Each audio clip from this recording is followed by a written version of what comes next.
오늘 우리에게 주신 하나님의 말씀 갈라디아서 3장 21절에서 29절까지 말씀입니다. 갈라디아서 3장 21절에서 29절까지 말씀 제가 읽어드리도록 하겠습니다. 그러면 율법이 하나님의 약속들과 반대되는 것이냐? 결코 그럴 수 없느니라. 만일 능히 살게 하는 율법을 주셨더라면 의가 반드시 율법으로 말미암았으리라. 그러나 성경이 모든 것을 죄 아래에 가두었으니 이는 예수 그리스도를 믿음으로 말미암는 약속을 믿는 자들에게 주려 함이라. 믿음이 오기 전에 우리는 율법 아래에 매인 바 되고 계시될 믿음의 때까지 갇혔느니라. 이같이 율법이 우리를 그리스도께로 인도하는 초등교사가 되어 우리로 하여금 믿음으로 말미암아 의롭다 함을 얻게 하려 함이라. 믿음이 온 후로는 우리가 초등교사 아래에 있지 아니하도다.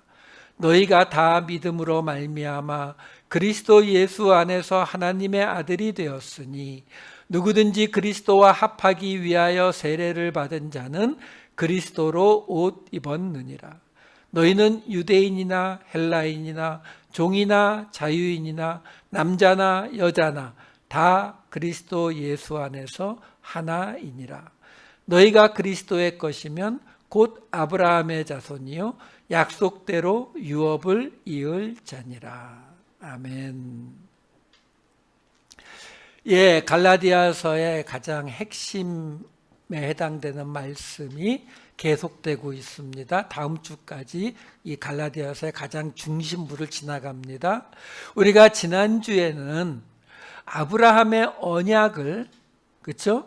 디아데케를 사도 바울은 약속, 에반겔리아라는 말로 바꾸어 부르면서 이 아브라함의 언약과 예수 그리스도의 약속이 하나라는 것. 다시 말해서 하나님이 애초부터 우리를 구원하시려는 계획은 처음부터 아브라함의 믿음으로 의롭다 하심을 얻은 것에서 예수 그리스도를 믿음으로 의롭다 함으로 그대로 왔다는 거예요. 바뀐 것이 아니라는 거죠.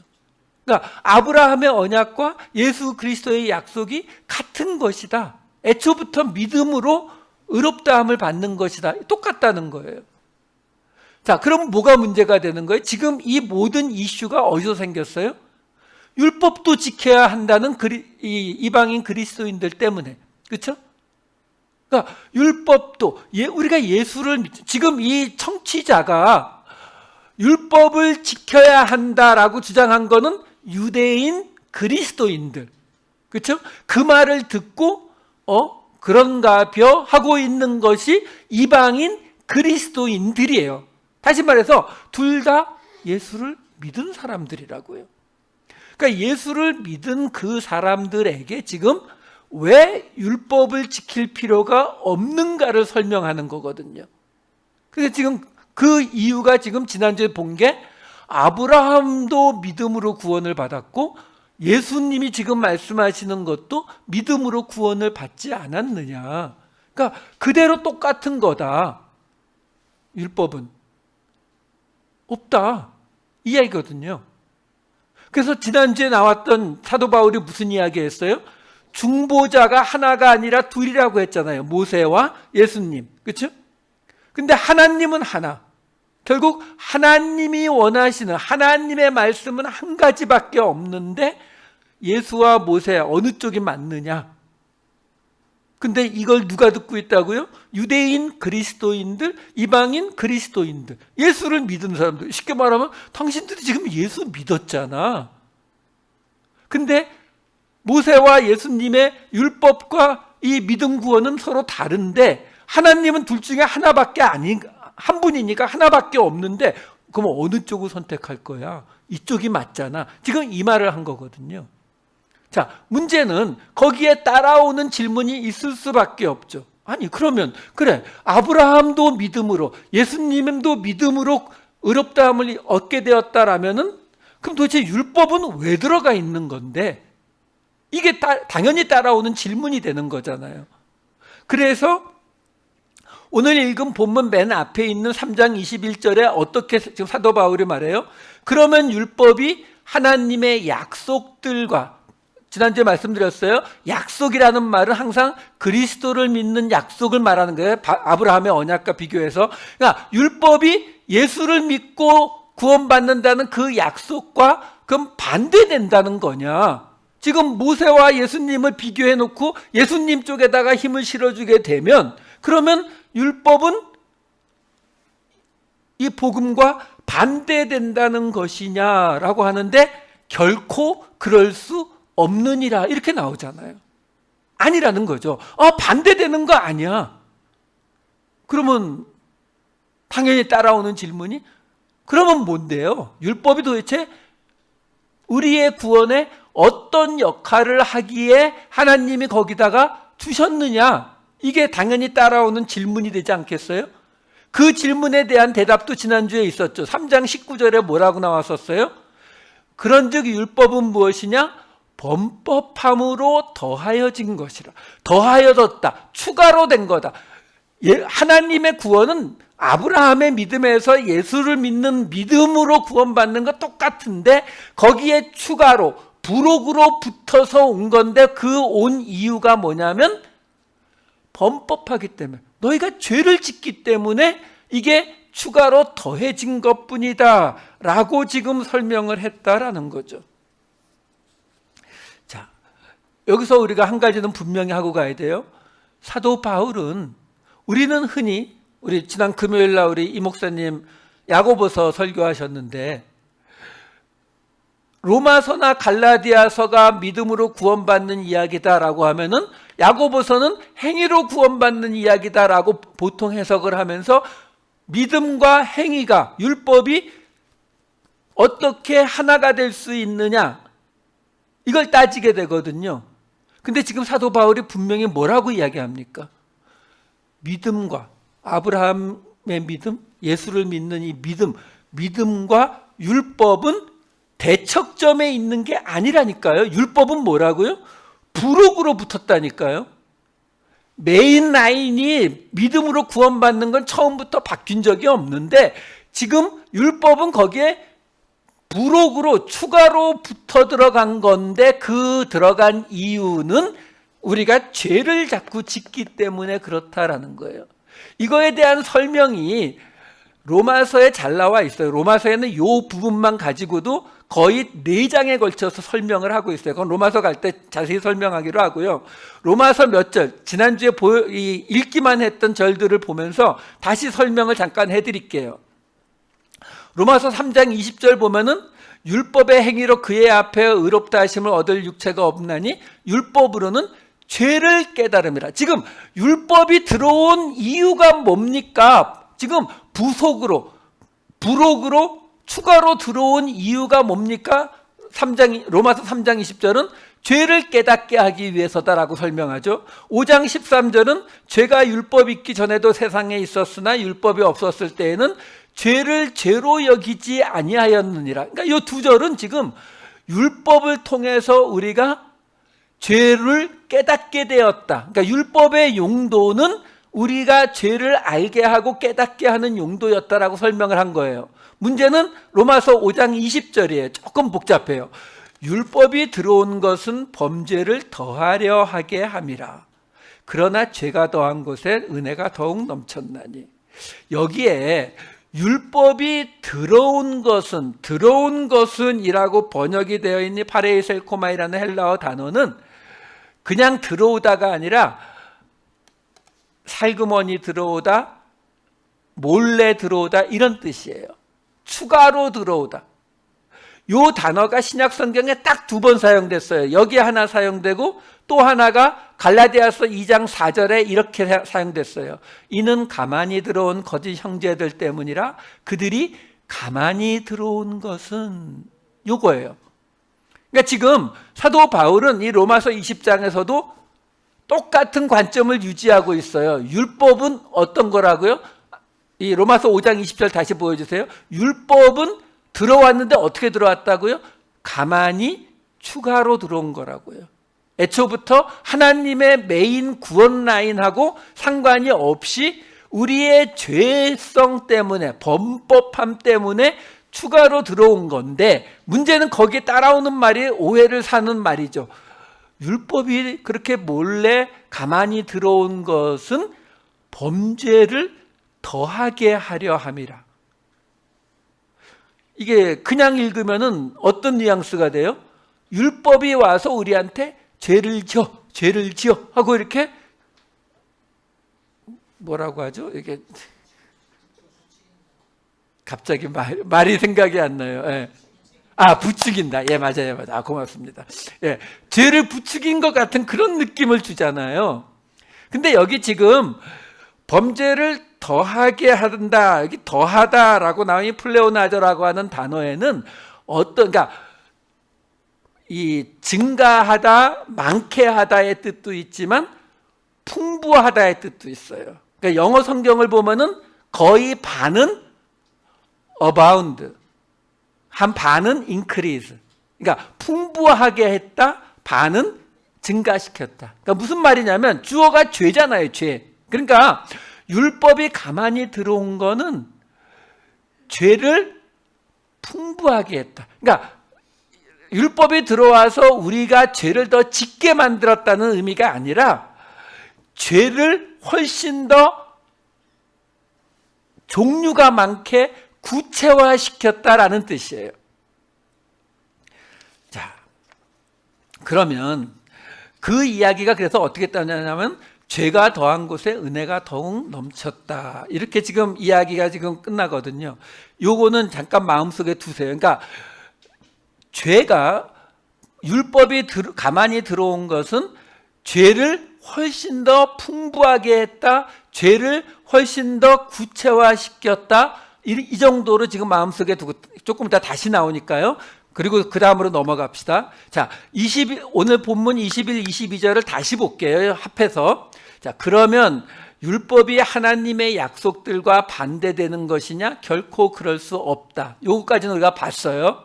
자, 그 다음에 이어지는 만일 능히 살게 하는 율법을 주셨더라면 의가 반드시 율법으로 말미암아 쓰리라.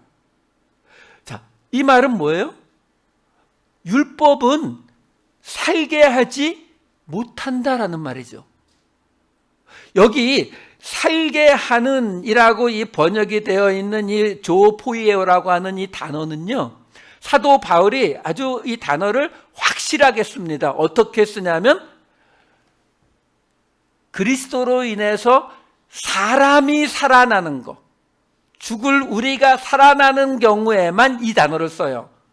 제가 두 군데만 예를 들어 드릴게요. 로마서 8장 11절과 고린도전서 15장 20절과 22절.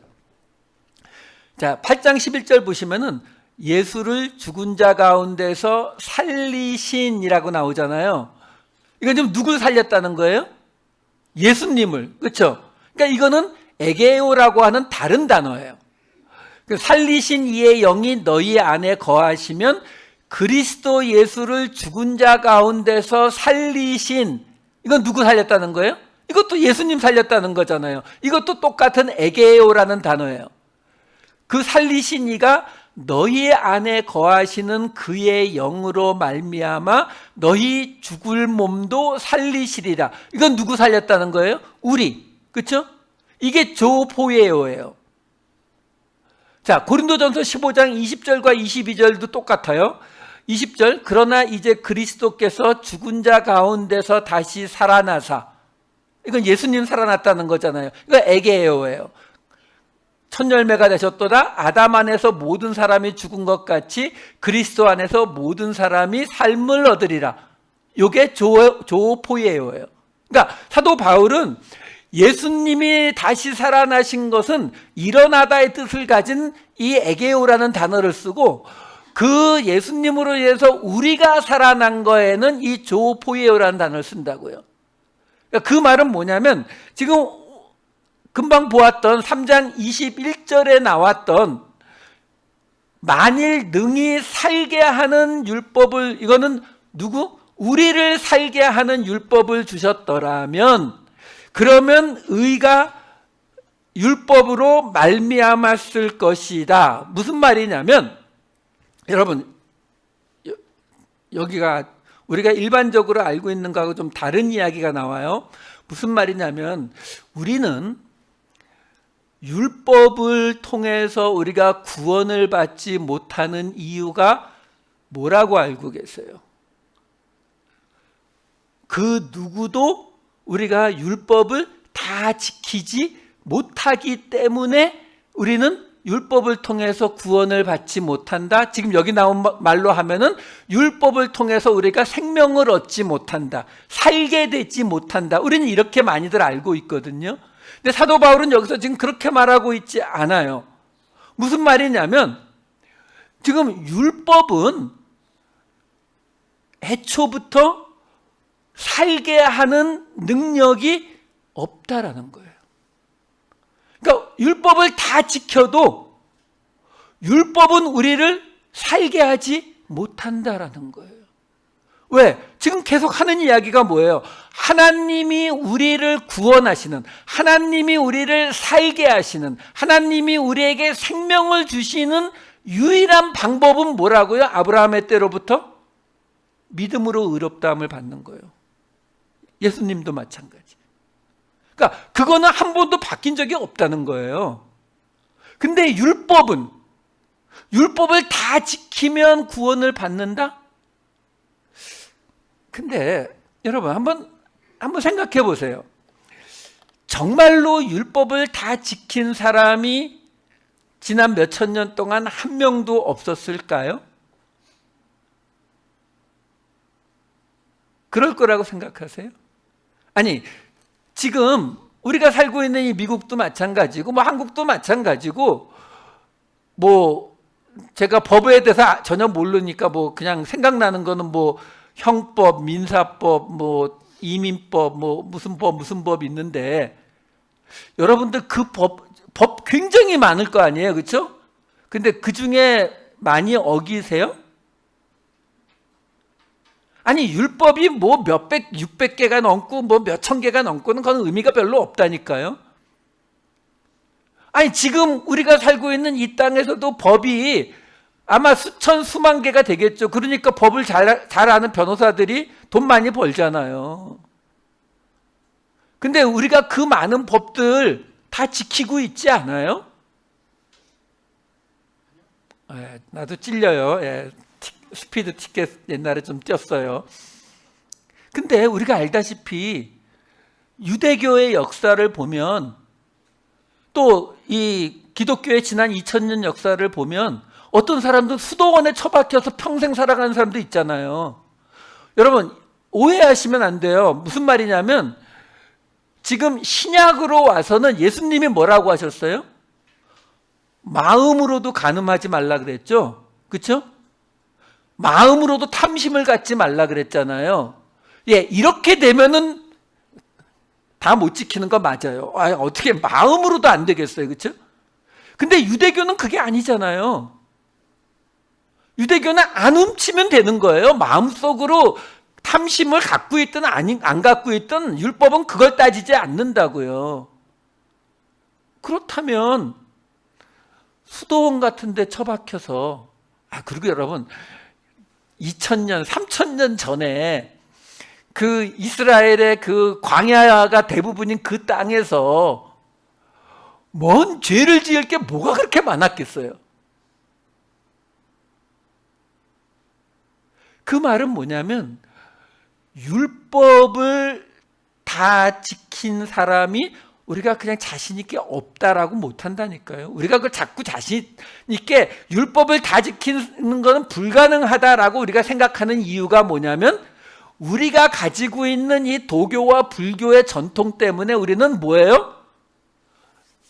지성이면 감천. 우리가 얼마나 정성을 들여서 하늘을 감동시키느냐. 우리가 가진 개념은 그거거든요. 그렇기 때문에 여기에는 우리가 하늘을 감동시키는, 완성시키는 거는 불가능이죠. 그거는 마치 마음의 탐심도 갖지 말아야 한다는 말과 똑같거든요. 그거는 우리가 다 못 지키는 건 맞는데 유대교의 개념은 아니라고요. 충분히 지켜낸 사람이 뭐 쉽지 않겠지만 지켜낸 사람이 없다고 볼 수는 없다는 거죠. 그러니까 지금 사도 바울은 말하는 거예요. 율법은 애초부터 그것을 다 지켰다고 해서 우리를 구원으로 인도하는 그런 능력을 가진 것이 아니다. 그 얘기예요. 하나님이 능히 살게 하는 율법을 주셨더라면, 그럼 살게 하는 율법이 있다라는 말은 뭐예요? 그 율법을 지킴으로 생명을 얻을 수 있다라는 거잖아요. 근데 사도 바울이 아니라고 얘기하잖아요. 살게 하는 율법을 주셨더라면 우리가 의롭다함을 받는 것이 율법으로 말미암았을 것이다 라고 분명히 이야기하죠. 왜? 율법은 그냥 보조수단이기 때문이다. 이걸 계속 얘기하고 있는 거예요. 그러면서 22절에 지금 뭐라고 이어집니까? 그러나 성경이 모든 것을 죄 아래에 가두었으니. 자, 이게 심각한 이야기예요. 여기에서 우선 성경이라고 하는 그라페라고 하는 단어가 나오는데 대부분의 주석책을 보면은 이 성경이라고 하는 이것을 성경책에 구약에 쓰여진 율법을 의미하는 걸로 해석을 합니다. 아니에요. 이 단어가 그렇게 율법을 의미한 적이 없어요. 이 그라페라고 하는 이 단어가 신약 성경에 딱 50번이 나오는데 단 한 번도 다른 뜻이 없어요. 모조리 다 성경, 구약을 이야기하는 단어예요. 그러니까 여기에서 지금 성경이 모든 것을 죄 아래에 가두었으니 이 성경 앞에 호라고 하는 정관사가 붙어 있어요. 무슨 말이냐면 그 성경이라고 말하고 있는 거예요. 그러니까 그 성경이라고 말하고 있으면 앞에 뭐가 있다는 거잖아요. 성경에 대해서 지금 어떤 구절이 있었다는 거거든요. 근데 이 그라페라고 하는 성경이라는 단어가 이 갈라디아서 3장 22절 앞에 딱 한 번, 갈라디아서에는 한 번밖에 없어요. 3장 8절에 나와요. 3장 8절에 이렇게 나옵니다. 또 하나님이 이방을 믿음으로 말미암아 의로 정하실 것을 성경이 미리 알고 아브라함에게 복을 전하되 모든 이방인이 너로 말미암아 복을 받으리라 하였느니라. 여기에 성경이 미리 알고라고 나오잖아요. 근데 이 성경, 이 그라페에도 똑같이 관사가 또 붙어 있어요. 그러니까 그 성경이 미리 알고예요. 그럼 여기서 말하는 또 그 성경은 뭐예요? 요 바로 앞에 있는 6절과 7절을 보면은 이렇게 나와요. 아브라함이 하나님을 믿음에 그것을 그에게 의로 정하셨다 함과 같으니라. 그런즉 믿음으로 말미암은 자들은 아브라함의 자손인 줄 알지어다. 여기 지금 6절에 나오는 아브라함이 하나님을 믿음에 그것을 그에게 의로 정하셨다. 이게 뭐예요? 창세기 15장 6절. 우리가 몇 주 전에 봤잖아요. 그러니까 지금 무슨 말을 하고 있는 거냐면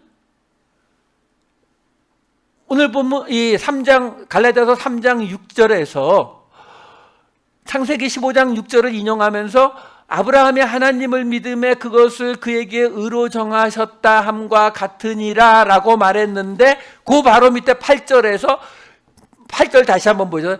그 성경이 그것을 미리 알고 그 성경 지금 창세기 15장 6절에 나왔던 그 말씀이 그것을 미리 알고 아브라함에게 복음을 전하되 모든 이방인이 너로 말미암아 복을 받으리라. 이건 창세기 12장 3절이에요.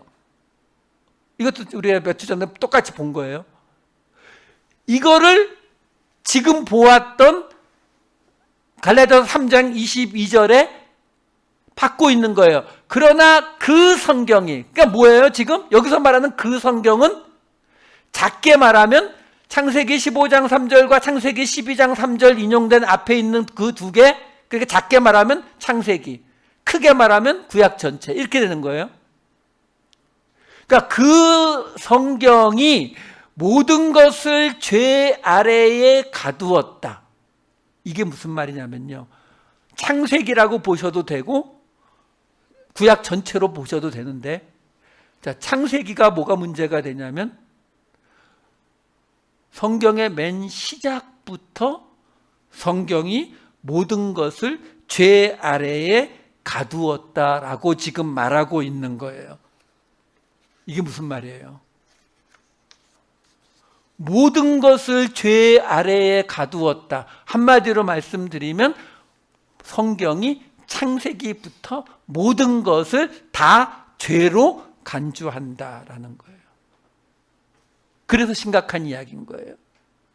그러니까 지금 무슨 말씀을 드리는 거냐면요, 아까 우리가 지금 율법이, 우리의 구원은 어차피 아브라함의 때로부터 예수님의 때까지 다 믿음으로 의롭다함을 얻는 건 똑같은데 왜 율법이 끼어 있었느냐? 율법에 그러면 복음과 반대되는, 믿음과 반대되는 거냐? 그럴 수 없느니라라고 말했으면 그러면 율법의 역할이 뭐였냐? 지금 이걸 따라가고 있는 거거든요. 근데 그 율법의 역할에 대해서 지금 설명을 하는데 뭐라고 말하냐면 창세기부터 성경이 모든 것을 죄로 간주했다는 거예요. 언제부터요? 선악과부터요. 그러니까 지금 율법이 우리를 살게 하지 못한다, 율법이 우리를 구원하지 못한다라고 이야기했잖아요. 아까 우리가 보았던 게 뭐예요? 그래서 죄를 어떻게 했다고요? 풍부하게 했다고요. 율법이 들어온 이유가, 율법에 들어온 그 역할 중에 하나가 뭐냐면 죄를 풍부하게 했다라고 말했는데 그 의미가 뭐냐면 선악과의 때로부터 하나님은 우리의 모든 것을 죄로 보셨다고요. 이게 분명히 잡히셔야 돼요. 이게. 그러니까 하나님이 율법을 주셨지만 그 율법을 통해서 우리가 구원을 받지 못하는 이유가 뭐라고요? 율법을 다 지켜도 구원을 받지 못하는 이유가 뭐예요? 다 지킬 수 있을 거라고 아까 제가 말씀드렸잖아요. 다 지키면 그러면 구원도 못 받는데 왜 줬어? 이렇게 되는 거거든요. 근데 왜 율법을 다 지킴에도 구원을 못 받는다고요? 우리의 순간순간 우리의 모든 것이 다 죄라는 거예요. 이게 우리가 받아들이기가 굉장히 어려운 거예요. 제가 전에 이 리차드 도킨스의 그 이기적 유전자라는 책을 설명해 드린 적이 있잖아요. 똑같은 이야기거든요. 리차드 도킨스라는 사람은 유명한 무신론자예요. 기독교에 하나님이 없다는 것을 나름 열심히 증명한 사람이거든요. 근데 그 사람이 말하는 그 이기적 유전자라는 그 이야기가 어떤 의미냐면은, 다시 한번 잠깐 설명드리면, 이 사람이 볼 때에 하나님이 있다라고 믿는 저 사람들이 주장하는 게 뭐냐면 인간에게서는 하나님을 알 수 있는 영혼이 있어서 인간은 이타적인 행동이 나온다. 이기적인 모습이 아니라 남을 위해서 내 생명까지 바칠 수 있는 이런 이타적인 모습이 나온다. 그 대표가 누구예요? 예수님, 그렇죠? 우리를 위해서 죽으신 그 예수님의 그 이타적인 그 행동이 나온다라는 것이 기독교인들의 주장이기 때문에 이 사람이 뭘 증명한 거예요? 그거 이타적인 거 아니야. 그거 이기적인 거야. 이걸 설명한 게 이 리차드 도킨스의 이기적 유전자라는 책이거든요. 이 사람의 말을 따르면 쉽게 말씀드리면 이거예요. 테레사 수녀가 평생을 바쳐서 가난한 사람을 봉사했잖아요. 이태석 신부가 자기 죽을 때까지 그 수단에 있는 사람들을 위해서 애를 썼잖아요. 그걸 우리는 뭐라고 해요? 이타적인 행동이라고 부르잖아요. 왜? 자기 아무것도 보답받지 못하면서 자기의 평생을 바쳐서 남을 위해 섬겼으니까. 근데 이 사람은 그게 뭐라고 하는 거예요? 그게 한 개인에게는 이타적으로 보일지 몰라도 그걸 통해서 기독교라고 하는 전체 단체는 이익을 보기 때문에 이기적인 행동이다. 나라를 지키기 위해서 죽어간 군인들이나 독립운동가들 같은 사람들이 개인으로 볼 때에는 이타적인 행동이 맞는 것 같지만 그 나라 전체를 위해서 그 기준으로 보면은 이기적인 행동 아니냐. 그렇죠? 부모가 자식을 위해서 목숨을 바치는 모습이 이타적인 행동 같아 보이지만 사실은 자기 유전자를 보존하기 위한 이기적인 행동이다. 그래서 이기적 유전자가 책 제목이 된 거예요. 예, 이 사람은 하나님을 어떻게든 부인하기 위해서 이 책을 썼는데 정확히 아주 잘 맞아요. 너무 정확히 잘 설명해 줬어요. 지금 오늘 사도 바울이 말하고 있는 그 성경이 모든 것을 죄 아래 가두었다라는 말이 뭐냐면, 예, 우리가 생각할 때에는 우리가 하나님 앞에 예배드리고 찬양하고 기도하고 가서 홈레스들 돕고 내 돈을 들여서 내 시간을 들여서 가난한 사람들을 돕고 이러면 착하고 좋은 일이 맞잖아요. 그렇죠?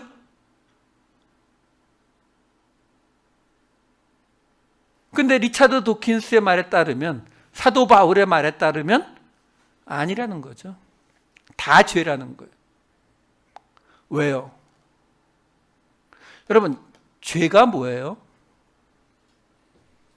십계명에 나오는 것들이요, 레위기 민수기에 나오는 것들이요, 사도 바울의 서신서에 나오는 하지 말아야 될 것들의 리스트요?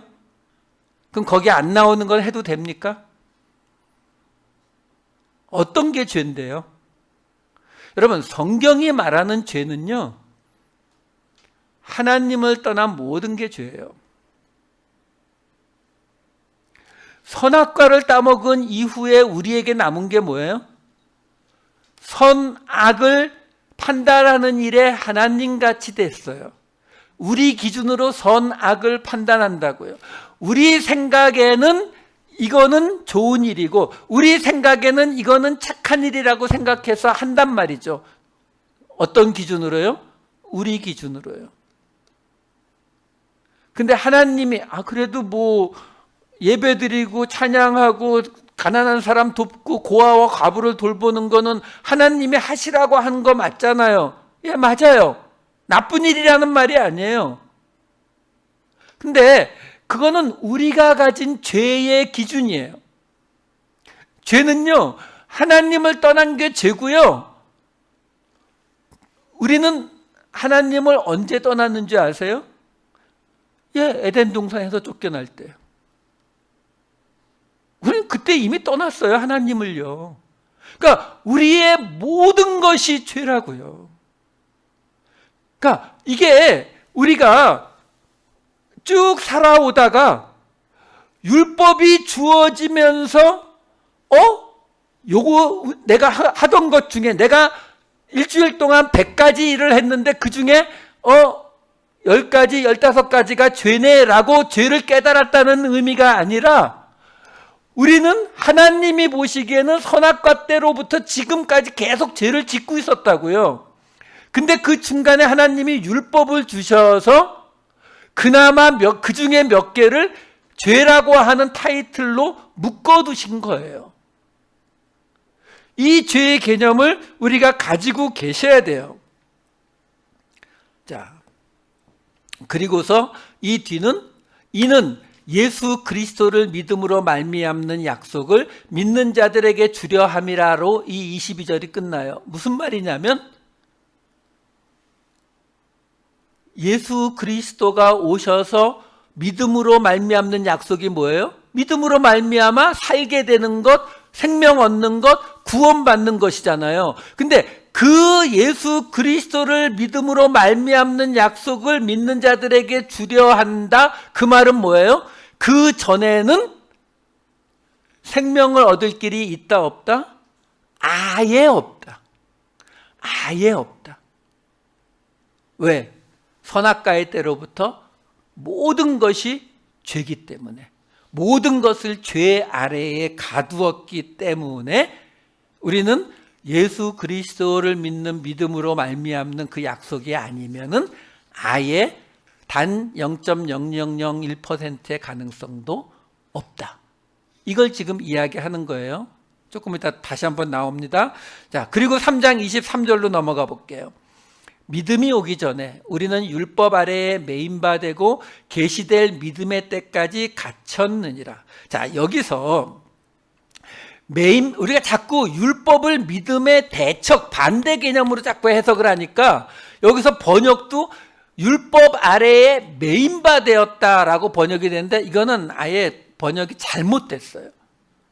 왜 그러냐면 여기 지금 매인바되었다라고 하는 이 단어가 신약 성경에 4번 나오거든요. 여기를 포함해서 딱 4번 나오는데 3번이 모두 다 뭘로 번역이 되냐면 지키다, 보호하다예요. 여기만 갑자기 매인바가 아니라고요. 이거 영어 성경 보면은 한두 개를 빼고는 모조리 다 be kept예요. 지킨 거예요. 무슨 말이냐면 지금 이제 계속 아브라함의 때부터 믿음으로 구원받는 건데 율법이 들어간 이유를 찾고 있는 거예요. 이 율법이 들어간 이유가 뭐냐면 우리가 예수 그리스도를 믿는 믿음이 올 때까지 율법 아래에 보호되었다는 거예요. 율법을 통해서 보호되었다고요. 언제까지요? 계시될 믿음의 때까지 가두어졌다고요. 그 이유가 뭐냐면 이렇게 보시면 돼요. 쉽게 말씀드리면 이렇게 정리를 해드릴게요. 지금요, 하나님이 선악과의 때로부터 쭉 왔단 말이에요. 근데 우리가 이미 알다시피 창세기에 보면은 선악과의 때로부터 이미 여자의 후손 예수님이 오실 거가 예언이 되잖아요. 그렇죠? 그러니까 지금 사도 바울이 말하듯이 아브라함의 언약을 통해서 예수 그리스도를 믿는 믿음의 이 라인이 이미 예정돼 있단 말이죠.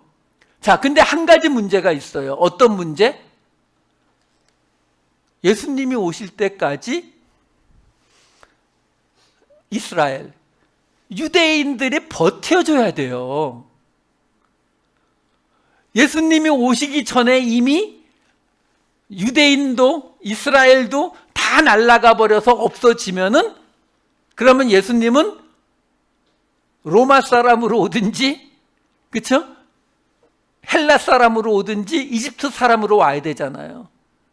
그러면 구약의 때로부터 하나님이 준비하신 이 마스터 플랜이 망가져요. 그러니까 하나님께서 예수님 계시될 믿음의 때까지, 그 믿음의 날이 올 때까지, 예수님이 오실 때까지 이 이스라엘이라고 하는 이 유대 구약의 이 개념을 끌고 와야 돼요. 지켜내야 된다고요. 그 지켜내기 위해서 주신 것이 뭐라고요? 그게 율법이라는 거예요. 그래서 이어지는 3장 24절을 보시면 쉽게 이제 이해가 돼요. 이같이 율법이 우리를 그리스도께로 인도하는 초등교사가 되어 우리로 하여금 믿음으로 말미암아 의롭다함을 얻게 하려 함이라. 여기 이 초등교사라고 번역이 된 이 파이다고고스라고 하는 단어는 파이스가 아이를 뜻하는 단어예요. 소년. 그리고 이 아고라고 하는 단어가 인도하다의 뜻이거든요.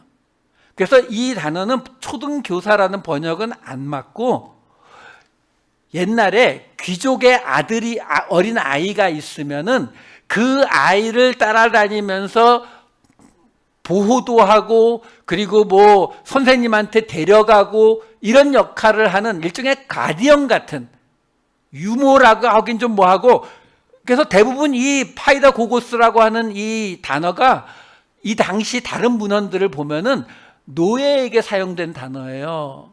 그러니까 집안에 있는 노예 중에 좀 똘똘하게 생긴 애한테 너 내 아들 따라다니면서 비서처럼 돌보기도 하고 뭐 여기저기 잘 데리고 다녀 하는 그 사람이라고요. 그러니까 무슨 말이냐면 율법을 주신 이유가 예수님이 오실 때까지 얘네들이, 이스라엘이, 유대인들이 다 망해서 없어져 버리거나 아니면 너무 죄를 지어서 아예 구제불능이 되어버리면 안 되잖아요. 그러니까 하나님께서 모세를 통해서 율법을 주셔서 그들의 이 공동체, 이스라엘 공동체가 최소한으로 그나마 예수님이 오실 때까지 유지될 수 있도록 지켜주는 역할, 가디언의 역할. 그래서 율법의 메인바가 아니고 율법이 지켜주는, 그래서 그리스도께로 인도하는 가디언이 되어서, 그래서 믿음으로 우리를 의롭게 해준다라고 이야기를 하는 거예요. 그러니까 율법의 역할이 뭐다? 예수님이 오실 때까지 우리를 최소한도로 하나님을 떠나지 않도록 지키고 있는 역할로 주신 것이다. 그 자체는 우리의 구원과는 아무 상관이 없다. 그런데 왜 그 율법을 지금 너희가 이제 예수님이 오셨으니까 믿음이 왔는데 이제 와서 그 율법을 왜 지키겠다고 하는 거냐? 이걸 지금 설명해 준 거예요. 25절은 뭐 그냥 읽으면 이해가 되시니까 제가 23절부터 25절을 한꺼번에 이제 설명해 드릴게요. 믿음이 오기 전에 우리는 율법 아래에 메인 바가 지켜진 바 되고 계시될 믿음의 때까지 갇혔느니라 이렇게 나오는데, 이 대목을 보면은요, 여기 하나 특징이 뭐냐면 우리는 이라는 말이 계속 나와요. 믿음이 오기 전에 우리는, 24절에 율법이 우리를, 믿음이 온 후로는 우리가 이렇게 나오잖아요. 지금 사도 바울이 이거는요, 이방인 그리스도인들에게 말하는 게 아니에요. 왜? 이방인 그리스도인들은 이 율법을 초등교사, 가디언으로 받은 적이 없잖아요, 아예. 그러니까 이건 지금 사도 바울이 자기가 속한 유대인들을 대상으로 이야기하는 거예요. 그러니까 이거를 바꿔서 그 말들을 집어넣어 갖고 제가 보여드릴게요. 믿음이 오기 전에 우리 유대인들은 율법 아래에 지켜진 바 되고 율법 아래에 보호되어졌고 계시될 믿음의 때까지 죄 아래에 갇혔느니라. 이같이 율법이 우리 유대인들을 그리스도께로 인도하는 보호자가 되어 우리 유대인들로 하여금 믿음으로 말미암아 의롭다함을 얻게 하려 함이라. 믿음이 온 후로는 우리 유대인들이 보호자인 율법 아래에 있지 아니하도다. 자, 지금 유대인들 입장에서 자기들에게 율법이 주어졌었다. 왜? 자기들이 최소한 살아는 남았어야 됐기 때문에. 그래서 율법에 의해서 우리가 지켜졌었지만 이제 그리스도가 오셨기 때문에 이 가디언은 더 이상 우리에게 필요하지 않았다. 자, 그런데 너희들은, 이방인들에게 이제 하는 말이 3장 26절에서 29절까지 나오는 거예요. 여기는 보시면 우리가 아니라 다 너희가로 나와요. 너희가 다 믿음으로 말미암아 그리스도 예수 안에서 하나님의 아들이 되었으니 누구든지 그리스도와 합하기 위하여 세례를 받은 자는 그리스도로 옷 입었느니라. 너희는 유대인이나 헬라인이나 종이나 자유인이나 남자나 여자나 다 그리스도 예수 안에서 하나이니라. 너희가 그리스도의 것이면 곧 아브라함의 자손이요 약속대로 유업을 얻을 자니라. 자, 이게 이제 번역의 이제 한계인데요. 이게 원어를 보게 되면은 원어에는 뚜렷한 대칭이 나타납니다. 그러니까 원어를 가지고 제가 직역을 해서 번역을 했어요. 보시면은 이렇게 돼요. 모두 왜냐하면 하나님의 아들이기 때문이다. 믿음으로 말미암아 그리스도 예수 안에서. 이게 26절이에요. 근데 요거는 28절의 맨 밑에 있는 게 28절이에요. 29절이 아니고 28절 맨 밑에를 보시면은 맨 앞에 26절과 똑같은 걸 볼 수 있어요. 모두 왜냐하면 너희는 하나이기 때문이다. 그리스도 예수 안에서. 그러니까 지금 요 26절에서 28절의 말씀을 원어로 보게 되면은 맨 앞에 모두라고 하는 판테스가 제일 먼저 나와요. 그러니까 지금 여기에 사도 바울이 강조하고자 하는 게 뭐냐면 너희 모두는 예수 안에서 하나님의 아들이다. 너희 모두는 예수 안에서 하나다. 이걸 양쪽에 딱 놓고 그리고 가운데에 들어가 있는 거예요. 샌드위치 구조로. 그러니까 예수 안에서 하나님의 아들, 너희 모두 예수 안에서 하나라고 하는 이야기를 하면서 그 가운데에 지금 뭐가 들어가 있냐면 그리스도와 합하여 세례를 받은 자는 그리스도로 옷 입었느니라. 유대인도 없고 헬라인도 없고 종도 없고 자유인도 없고 남자도 없고 여자도 없다. 요거 두 개가 샌드위치에 햄으로 들어가 있단 말이에요. 자, 우선 그리스도와 합하여 세례를 받은 자는 그리스도로 옷 입었다라는 말이 이게 어떤 걸 의미하냐면, 이 옛날에는 세례가 우리 침례교 사람들이 말하는 것처럼 물속에 퐁당 다 들어가는 거였어요. 그러니까 물속에 퐁당 다 들어갔다가 나와야 되는데, 여러분들 그 예수님 영화 같은 거 보시면 알겠지만 유대인들은 안에 간단한 속옷을 입고 겉에는 두꺼운 겉옷을 걸칩니다. 그 두꺼운 겉옷은 거의 담요 수준이에요. 두꺼워요. 그러니까 이걸 입고 물속에 들어가지는 절대로 않습니다. 사실 그쪽에 뭐 그렇게 들어갈 만한 물이 많지도 않고요. 그러니까 옷을 벗고 물속에 들어갔다가 나와서 다시 옷을 입잖아요. 그래서 이 모습을 사도 바울이 여러 군데에서 이야기를 해요. 그래서 구원의 옷을 입었다, 영광의 옷을 입었다, 뭐 이런 식으로 여러 군데서 이야기하거든요. 그러니까 그 그림을 사도 바울이 그려지는 거예요. 여기에 지금 그리스도와 합하여라고 나와 있지만 이 전치사 에이스는 영어의 into예요. 다시 말해서 물속에 들어가서 세례를 받는 것처럼 예수 그리스도 안에 들어가서 세례를 받은 자는 나오면 이제 옷을 입어야 되는데 그리스도로 옷 입은 것과 같다라고 지금 설명을 해주는 거거든요. 그러면 그렇게 되면 어떤 일이 벌어진다? 유대인도 없고 헬라인도 없고 종도 없고 자유인도 없고 남자도 없고 여자도 없다. 이게 뭘 말하죠? 여러분, 지금 우리가 하나 생각해 봐야 되는 게 뭐냐면, 세례는 구약의 할례와 의미가 같아요. 근데 구약의 할례가 어떤 의미를 가지고 있어요? 창세기 17장 13절 보시면은, 너희 집에서 난 자든지 너희 돈으로 산 자든지 할례를 받아야 하리니 이에 내 언약이 너희 살에 있어 영원한 언약이 되려니와. 그러니까 유대인들이 할례를 받으면 그 언약의 흔적이 자기 몸에 있단 말이에요. 그러면 이게 뭐가 좋아요? 고민 안 해도 돼요. 내가 하나님의 백성인가 아닌가? 고민 안 해도 돼요. 왜? 보면 알죠. 자, 문제는 세례는 그리스도 안으로 들어가서 into Christ 해가지고 세례를 받는단 말이에요. 그리스도와 합하여 세례를 받고 그리스도로 옷 입었단 말이죠.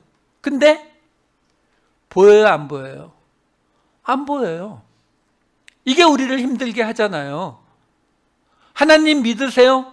라고 하면 아멘 하지만 속으로는 항상 한쪽 구석이 좀 찔리죠. 아닐지 몰라 뭐 이러면서 갑자기 제 눈을 다 피하시는 이유가.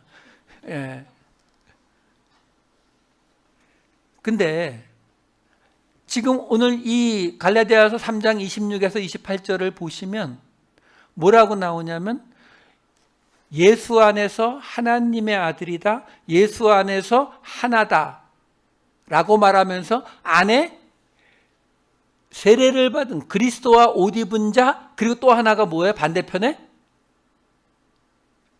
유대인도 없고 헬라인도 없고 종도 없고 자유자도 없고 남자도 없고 여자도 없고. 여러분, 이게 지금 이 문장 구조상으로 보게 되면은 어떻게 된다고요? 하나님의 아들인 증거가 뭐예요? 예수 그리스도로 옷 입은 거예요. 하나가 그리스도 안에, 예수 안에서 하나가 된 증거가 뭐예요? 유대인도 없고 헬라인도 없고 남자도 없고 여자도 없고.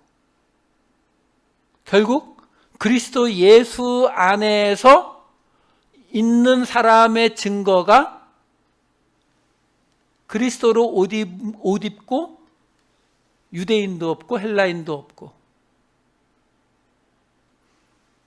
이렇게 생각하시면 돼요.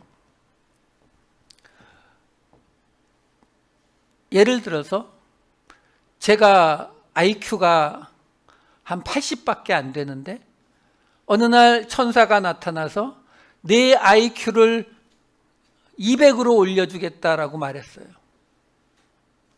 아멘 했어요. 자, 확신이 올까요?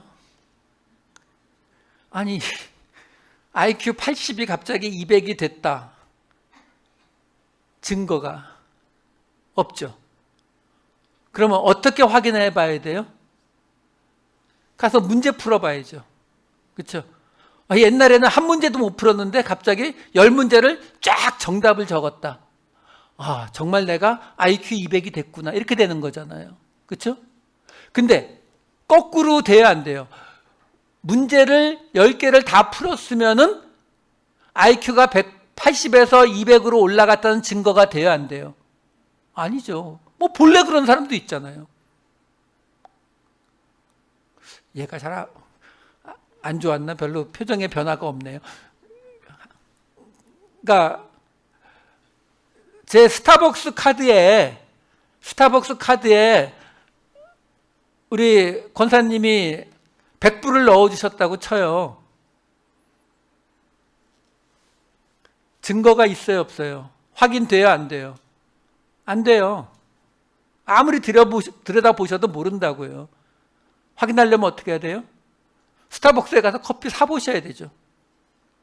근데 스타벅스에서 커피를 사면 그게 권사님이 나한테 100불 주셨다는 증거가 돼요? 그건 아니죠. 그렇죠? 왜? 본래 내 돈일 수도 있잖아요. 그러니까 무슨 말이냐면 내 스타벅스 카드에 하나님이 돈을 넣어주셨다라고 하는 믿음을 확인할 수 있는 방법은 그 스타벅스 카드로 커피를 살 수 있느냐예요. 하지만 반대로 그것이 하나님이 주셨다, 스타벅스에서 커피를 사는 사람마다 하나님이 주신 것이다라는 말은 안 되는 거잖아요. 그렇죠?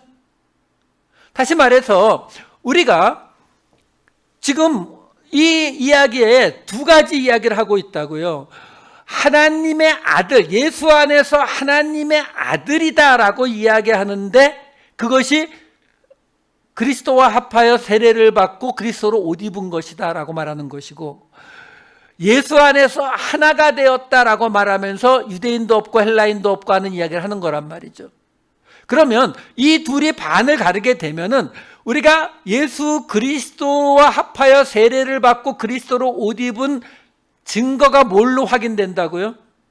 유대인도 없고 헬라인도 없는 걸로 확인된다고요. 그렇다고 해서 이 차별이 없다고 해서 그리스도와 합한 증거가 되는 건 아니에요. 거꾸로는 안 되는 거란 말이에요. 하지만 이렇게는 되는 거라고요. 다시 말해서 우리가 할례를 받은 것은 눈으로 보이는 증거가 있지만 그리스도와 합하여 세례를 받은 것은 눈으로 보이는 증거가 없는 대신에 어떤 증거가 나타나게 돼 있다고요? 하나가 되는 증거가 나타난다고요. 지금 그 설명을 하는 거예요. 그래서 마지막 3장 29절이 이렇게 끝납니다. 너희가 그리스도의 것이면 곧 아브라함의 자손이요 약속대로 유업을 이을 자니라.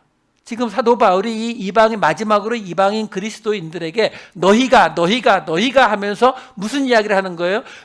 자꾸 율법 지키려고 하니까, 야, 율법은 우리 유대인들에게 임시로 주어졌던 가디언의 역할을 했던 거야. 지금 이제 우리도 거기서 끝났는데 너희가 왜 율법을 지키려고 그래? 근데 왜 율법을 지키려고 한다고요?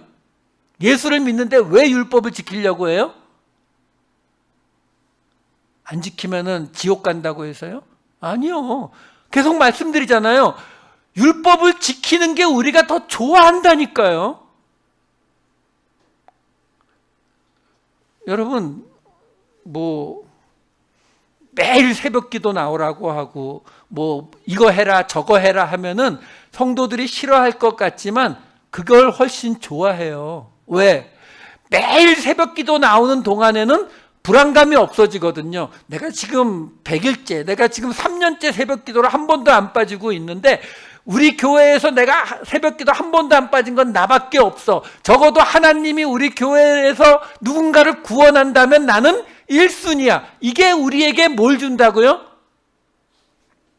할례 확인하는 걸 준다고요. 그래서 우리가 좋아하거든요. 그러니까 지금 사도 바울이 이야기하는 거예요. 아니라고. 너희에게서 자꾸 그런 걸 가지고 뭔가를 확인하려고 하지 말라고. 왜? 우리는 죄 아래에 있다니까요. 모든 것이 다 죄 아래에 있다고요. 그러니까 아무리 우리에게서 좋은 것, 착한 것, 좋은 일들이 나와도 그게 우리가 하나님 앞에 생명을 얻을 권리가 결코 되지 않는다고요. 그걸 우리가 계속 뭐라고 했어요? 은혜라고 불렀잖아요. 그렇죠? 그러니까 사도 바울이 이야기하는 거예요. 지금 너희에게서 너희가 그리스도와 합하여 하나가 된 옷 입은 그 모습은 너희가 하나가 되는 모습으로만 나타난다. 그러니까 너희가 그리스도의 것이라면 이미 아브라함의 자손이기 때문에 그 유업을 이을 거다. 유업이 뭐였어요? 너로 인하여 모든 민족이 복을 받으리라 했던 그거잖아요. 그 모든 민족이 복을 받을 거라는 그 약속을 상속받게 되는 게 우리란 말이에요. 그게 아브라함의 자손이라는 의미거든요. 그러니까 너희가 지금 은혜로 이미 아브라함의 자손이 되었으니 이제 너희에게서 그 아브라함의 유업, 모든 민족이 우리를 통해서 복을 받게 되는 것, 모든 민족이 우리를 통해서 복을 받게 된다는 의미는 우리 안에서 어떤 일이 벌어진다고요? 유대인도 헬라인도 종도 자유인도 남자도 여자도 없는 모습으로 나타나게 된다라는 거예요. 여러분, 올해 우리 교회 올해의 말씀이 뭔지 아세요? 3장 28절이에요. 갈라디아서 3장 28절. 그리스도 예수 안에서 우리는 하나이니라. 이거는 하나라는 걸 만들어가라는 의미가 아니에요. 우리가 예수 그리스도의 은혜로 부르심을 입었다는 것을 받았다는 것이 우리에게 믿어지면 우리에게서 당연히 나타나는 거예요. 그래서 우리는 원 커뮤니티 처치인 거예요. 한 공동체, 하나가 되는 모습이다라는 것입니다. 여러분, 하나님을 믿는다는 건 이런 거예요. 하나님은 우리에게 이 세상을 이끌고 가라고, 이 세상에 하나님의 그 말씀을 탑을 세우라고 이야기하지 않아요. 하나님이 우리에게 원하시는 것은 세상 사람들이요, 우리를 통해서 복을 받기를 원하세요. 우리는 하나이고 세상도 우리와 함께 하나가 될 것입니다. 그 날까지 매일매일 비 많이 오고 추워도 잘 버티고 나가시는 저와 여러분 되시기를 우리 주님의 이름으로 축원합니다. 기도하시겠습니다. 사랑의 많으신 아버지 하나님, 예수 안에서 우리에게 하나가 되는 일이 생기게 하여 주시옵소서.